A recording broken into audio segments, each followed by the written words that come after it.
Storytime of baby number 3, part 2. I left off on the liquor store.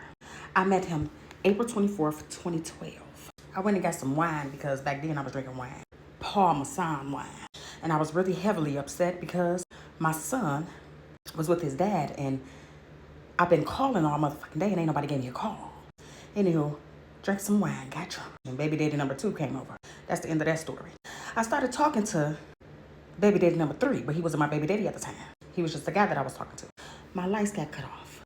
And I gave my cousin, who had the hookup on lights in Detroit, Michigan, some money to put on my lights. I gave her $300. But my lights got cut off. Anywho. So he got them cut back on. And that's where it started. The connection. So I went over to his house and took his hand and rubbed his hand on my right thigh. I had on a dress. My hair was in curls with a blue jean jacket. Because at this time, I was like heavily ready to go. And I wasn't trying to do anything with my baby daddy because I was so mad at him. See, me and my baby daddy always stayed mad at each other.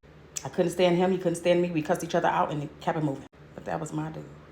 Anywho, I was trying to go into his house, but he didn't want me to go in the house. His son came outside and said that he had mice in that motherfucker.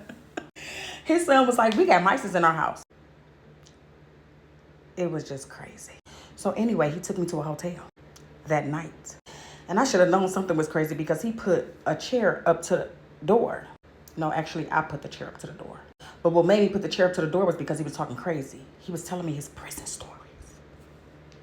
Now, back then, he wasn't on liquor. Not like that I knew of. Or maybe it was an underlay for the underplay. However you say it. He was drinking Andre. And I was drinking Parmesan wine. But he was telling me prison horror stories. And it got to the point where I was like, I don't want to listen to this shit. Corby was ready. And that was my way of paying him back for helping me with my lights and gas. And that's how baby number 3 was conceived. But come back for part 3 because there's more to the story.